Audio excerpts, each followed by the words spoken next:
Do my ancestors' experiences affect me? You may be asking this question of yourself, and you may have heard other people talking about this in the work that they do. And in this video, I'm going to share the answer to that question from my over 2 decades of experience of working with helping clients release the emotional energies from past experiences that they're holding in their bodies. I'm going to also give you some examples of how ancestral experiences have affected my clients and what you can do to begin healing the ancestral wounds that you might be carrying too.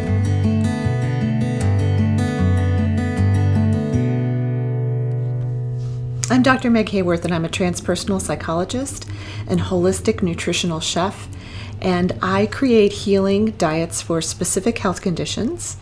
I've also worked with the impact that physical, sexual, and emotional abuse has on the physical body in my private practice using my groundbreaking whole person integration technique, which is a rapid-acting emotional release therapy that helps to release those emotions, those negative core beliefs that came from difficult experiences in your life that get stuck in your body. There's a lot on my channel if you want to learn more about what I do and how I help people. And I also certify coaches, therapists, healers, wellness practitioners in my whole person integration technique while teaching them how to evolve and develop their intuitive skills, which are so helpful, incredibly useful and needed to really help a person get a very well-rounded, holistic healing. And that's really my whole life, holistic healing. So I'm going to talk a little bit about our ancestry and how it may affect us. And the answer to this question is yes, I absolutely believe from the experience that I've had working with people and in my own healing journey, I've had experiences of releasing ancestral beliefs, thoughts, feelings, and experiences from my body. I'm going to say something really controversial, and I know that there are other people in the wellness industry that are saying this. There are other psychologists, transpersonal psychologists, epigeneticists that are all talking about this. But what I'm going to say is that I've come to believe in the practice that I've done that your DNA is made up of the thoughts, the feelings, the beliefs, and the experiences of your ancestors. And then you come into this world with your DNA from your ancestors, and then you have your own experiences. And so your own experiences will compile and trigger those thoughts, feelings, and beliefs and patterns that you hold throughout the generations that are being held in the cells of your body. But I don't think they're really being held in the cells of your body. Your cells express this. I think that ultimately they're being held in your energy system. The human energy system is the only permanent part of you. You bring it into this life when you come into your body for the first time, and when you exit your body for the last time, you leave with it. And this is, I think, where the real gem and healing is, that when you evolve this part of the self, that this is where you gain healing and wholeness. I think we're already whole because our energy systems are the expression of that, but you gain that through evolving your energy system. And then that also affects your physical body, because it's all one thing. Your holistic system is your mental, your emotional, your physical, and your energetic systems, and they're all working together. And when you focus on healing every single part of the system, then wow. Okay, so I'm going to talk a little bit about ancestral healing and some things that I've seen in my practice over the years. I've been doing this for over 2 decades, and then the work that I've done on myself as well in revealing some of the patterns. And so let me give you an example of an ancestral pattern. So say in your family, on the female line, so you can look back to your grandmother, your great-grandmother, your daughter, and you can see all through that line that there's a very similar thing. So for instance, maybe all of you develop headaches. Maybe all of you get sick easily. Maybe there's also some sort of belief system about how women are supposed to do certain things. You're supposed to raise the children. You're supposed to serve the husband. You're not supposed to have your own thing. And maybe in repressing doing your own thing in life, you've seen this all through the generations, it makes you sick. And that, I mean, we know this. When you are pushing down your authentic self, I see this all the time in my practice. You're pushing down your authentic self. You're not being true to yourself. Those things will bubble up and you may end up getting sick as a result of that. So back to that, like I said, along the female line, and you may think, oh, well, that's not very traumatic. Those are just cultural expectations and all of that. But when you're placing a cultural expectation on these women who are going through the female line and it's repressive to them in their nature and they're not being able to express themselves, that can affect everybody down the line. And then you also witness your mother being sick, or you witness your grandmother being sick, and maybe they get attention for that, but they didn't get attention for, for their greatness, for their skills, their talents, and their abilities, unless they had to do with child rearing or something that was acceptable. Then it can really wear away at people. Now, another thing I want to mention here in terms of the ancestral line is also what you eat, what your ancestors eat, have a significant impact on the development of disease in your body, because we know that certain foods can make you sick over time. So say you love these really rich foods and everybody in your family bonds over these really rich foods, and then everyone's developing strokes and heart disease because there can be a direct correlation between the food and the way that you're treating yourself with food that isn't good for your body, that you don't react to well, and you may be attracted to bringing those kinds of foods into your body because that's just what we do. That's what our family does. So then that's connected to the disease states that keep coming down the line. So in my practice, I've also seen things like major traumas that happen throughout the generations. So if you're impacted, for instance, by a parent or a grandparent, or maybe both parents were in the Holocaust, for instance, that can have a significant impact on your own body. It can have an impact on having lived within your own parents' emotional patterns who may have gone through the experience. You grew up within their emotional patterns. You're creating your own emotional patterns through being raised by them. And then you're also carrying those experiences from your ancestors inside of your system. So I think that can have a big impact on you as well, because I've seen it over and over again. I saw one man I worked with, his father died of colon cancer, his brother died of colon cancer. He was having all kinds of digestive issues, and he was really concerned that he might also develop colon cancer. And he was right around 40 or so when he and I worked together. And I did my technique with him and did only a few sessions with him to be able to help him to release what he was holding in. He was literally holding this in his bowels, or in the second center of the human energy system. And when he was able to release the energy that he was holding there, his body healed. And so he hasn't had any issues with that since. It's been several years now. I think about 5 or 6 years now, and that he hasn't had any other digestive issues. So he thought it was food that was making him sick all the time, and so he was really looking at just that. But when he looked at the emotional experience and how he was holding also some thoughts, feelings, and beliefs that his brother and his father were also holding, because why wouldn't they be? They were raised in the same environment, and they had a lot of the same experiences. So there's so much more going on in our families than what's being spoken. There are family secrets that are being passed down the line as well.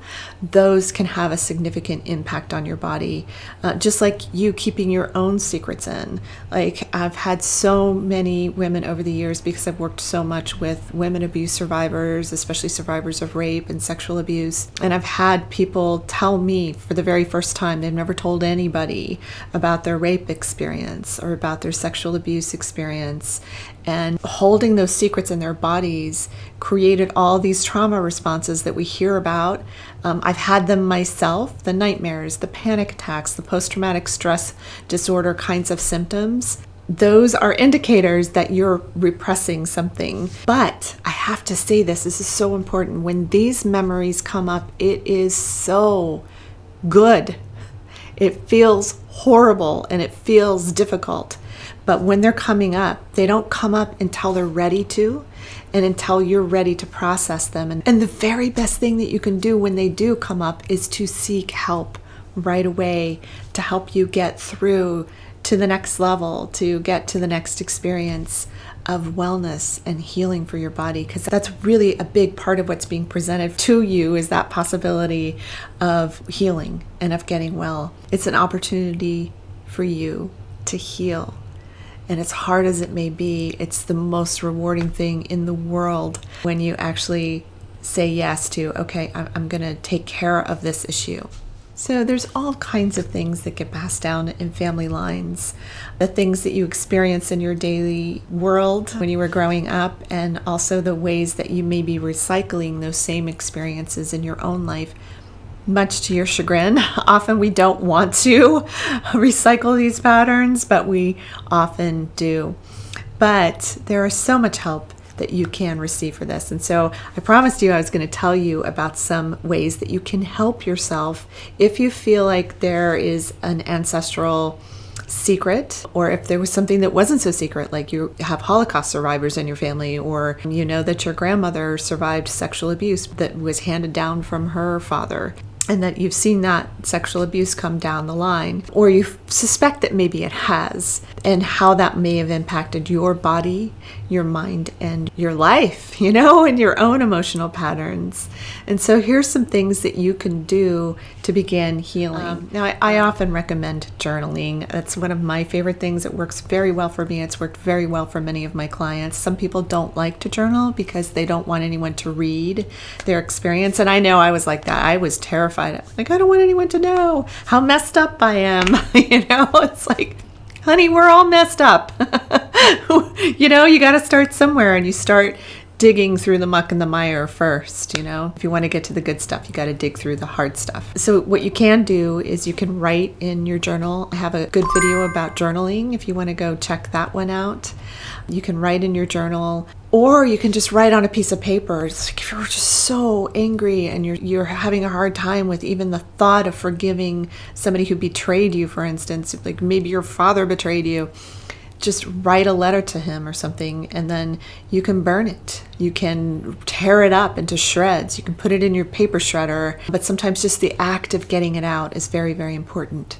Also, somebody that you really trust, if you really need to unburden and let go of your secrets, someone that you really, really trust to be able to do that with, someone who's going to be able to hold you through that experience, not someone that you expect to do that for you, because that can set you up for a lot of difficulties in the future, but somebody that you know who can really be there for you as you talk about things that happened that you feel like you've just been holding these experiences inside of yourself. So those are a couple of things you can do. Now, I use my whole person integration technique. It's an emotional release and negative core belief release technique that releases the energy that you're holding in your energy system, that of course is being held in the cells of the body as well, because again, it's all one thing. And so I work with people all over the world doing my whole person integration technique, and it's something that takes you outside of your story, so it doesn't feel like this big explosive difficult thing. And the way the technique is structured, it's not something that'll take them weeks to recover from this type of emotional release. It's not gut-wrenching and jarring. It can be hard to get through anytime you're going into your shame, your pain, your guilt, your sorrow, to get to your joy and your compassion and your kindness and your strength and all of these wonderful qualities that we also all possess. We want to grow those. We want to strengthen those. And those are incredibly important qualities and enter into the study of. But releasing these negative core beliefs and negative emotional experiences and these emotional patterns that you have are very, very important for your health and wellness and your growth and your development. And so again, I work with people all over the world using my technique. And I also certify coaches, therapists, healers, wellness practitioners. I've had nurses in my program. I've had doctors in my program. I've had high-level entrepreneurs that are doing transformational work in my program. But I have a program called Evolving Intuition, Building Self-Trust for Life.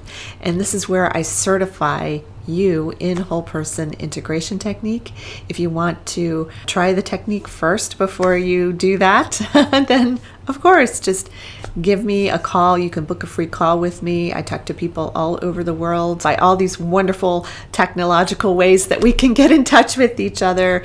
And I do offer free consultations because I want to make sure that you're a good fit for the work and I'm a good fit for you. And if you're not, and if I think that you need a different kind of help, then I have a huge network of practitioners that I can refer you to that may help you or be better equipped to help you with exactly what you're dealing with. A lot of my clients are high functioning, are highly intelligent, highly intuitive, highly sensitive, highly empathetic, and they have that relationship to empathy and sensitivity that they've been carrying. And this, incidentally, when it comes to ancestral healing, if you are the one in your family who is sensitive and intuitive, highly empathic, then you may be carrying a lot of the weight of your ancestry in you and upon you, because this is how you manage energy. And so I help people in a way that is healing and helpful and holistic. So it heals the entire system, which is necessary to live healthy, to live free. And after having gone through all of this myself as well, having been a victim of sexual, physical, and emotional abuse as a child, having had over a dozen illnesses that I've healed with food and the power of the mind and heart in my own body, and the traumas of drowning and my near-death experience from that, as well as being struck by lightning. Like, all of these things have happened. I've been through divorce, the loss of the only child I was ever pregnant with. Like, I have so many different things I've been through. And you can say, oh, you're so resilient. And yeah, I am, but it's so much more than that. It's about the strength of the energy system, and it's about the evolution of that part of you. And that is where your power lies. And that is how you heal the mental, emotional, physical, and your whole being. So anyway, I hope that this information has really helped you, given you some food for thought, some things to think about that you may want to help yourself with healing. There's all kinds of other therapies too. There's somatic therapies, which is a body therapy. My work is a somatic therapy, soma meaning body, but what my therapy does is it has a talk therapy component, so bridging the gap between talk therapy and somatic therapy without me having to actually touch your physical body. And a lot of somatic therapies are about touching where the body's remembering the experience of your history, and not just your history, but your ancestors' history, and how you might be holding on to that too. Thank you so much for listening. If any of this interests you and you want to learn more from me, you can go to my website at meghaworth.com, and I have all kinds of free resources for you there, including a free ebook. And then I have my best-selling book, Get Well Now, Healing Yourself with Food and the Power of the Mind. But I really suggest that if this is really speaking to you and you're really interested, then book a free call with me and let's talk about how I might be able to help you. The links are below in the comments. Please like, subscribe, and ring that bell for notifications of future videos. Thank you so much for listening, and I hope you have an amazing day and that this information will help you get well now.